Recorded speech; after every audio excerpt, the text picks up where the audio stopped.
ছাত্র আন্দোলনে ১,০০০ মানুষ নিহত হয়েছে, ভারতীয় গণমাধ্যমকে সাকওয়াত হোসেন।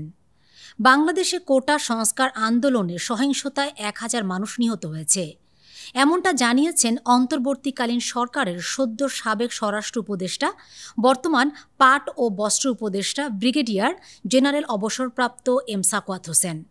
ভারতীয় গণমাধ্যম নর্থ ইস্ট নিউজকে দেওয়া এক সাক্ষাৎকারে তিনি কথা বলেন। পুলিশের খোয়া যাওয়া ৫৩৪ আগ্নেয়াস্ত্র উদ্ধার। পুলিশ ছাত্র জনতার গণ আন্দোলনের সময় দেশের বিভিন্ন থানা, পুলিশ ফাঁড়ি ও পুলিশ লাইন্স থেকে লুট হওয়া ৫৩৪টি আগ্নেয়াস্ত্র উদ্ধার করা হয়েছে বলে জানিয়েছে পুলিশ। আজ বৃহস্পতিবার পুলিশ সদর দপ্তরের এক হোয়াটসঅ্যাপ বার্তায় পুলিশ সদর দপ্তর থেকে এ তথ্য জানানো হয়েছে। হোয়াটসঅ্যাপ বার্তায় বলা হয়, পুলিশের কাছ থেকে লুট হওয়া অস্ত্রগুলোর মধ্যে আজ বৃহস্পতিবার পর্যন্ত নানা ধরনের ৫৩৪টি আগ্নেয়াস্ত্র উদ্ধার করা হয়েছে। এ সময় ১০,২১৯টি গুলি, ৩৫৯টি কাঁদানে গ্যাসের সেল এবং ১৪২টি সাউন্ড গ্রেনেড উদ্ধার করা হয়।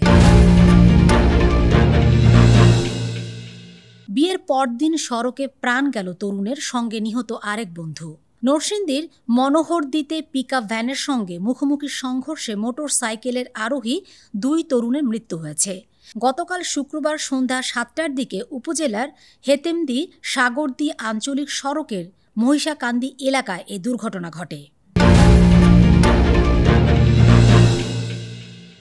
অন্তর্বর্তী সরকারের সঙ্গে কাজ করতে উন্মুখ দক্ষিণ কোরিয়া।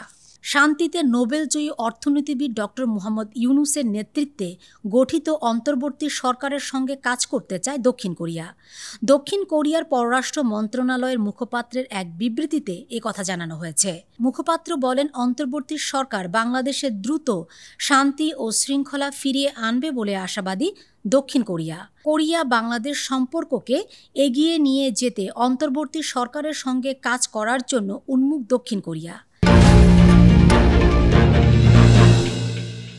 কলকাতায় চিকিৎসককে ধর্ষণ, হত্যা, রাত দখল কর্মসূচিতে ঢাকার মেয়েরাও। ভারতের পশ্চিমবঙ্গের কলকাতার আরজি ফর মেডিকেল কলেজ ও হাসপাতালে এক নারী চিকিৎসককে ধর্ষণ ও হত্যার প্রতিবাদে উত্তাল পুরো ভারত। কলকাতার সেই ঘটনার প্রতিবাদে সংহতি জানিয়ে এবার রাস্তায় নেমেছেন ঢাকার মেয়েরাও।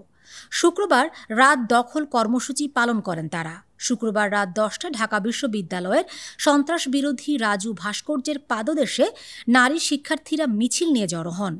তখন বিভিন্ন সরকারি বেসরকারি প্রতিষ্ঠানের শিক্ষক ও সাংস্কৃতিক অঙ্গনের বিশিষ্টজনরা তাদের সঙ্গে একত্রতা পোষণ করেন।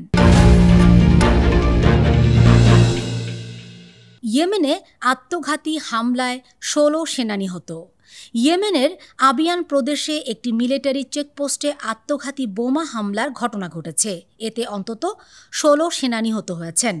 ইয়েমেনের সেনাবাহিনীর সাউদার্ন ট্রানজিশনাল কাউন্সিলের মুখপাত্র মোহাম্মদ আল নকিব তথ্য জানিয়েছেন। গণমাধ্যমের প্রতিবেদনে বলা হয়েছে, আবিয়ান প্রদেশের মুদিয়া জেলার একটি মিলিটারি চেকপোস্টে হামলা হয়। হামলাকারী একটি গাড়ি চালিয়ে চেকপোস্টের সামনে এসে তাতে বিস্ফোরণ ঘটায়।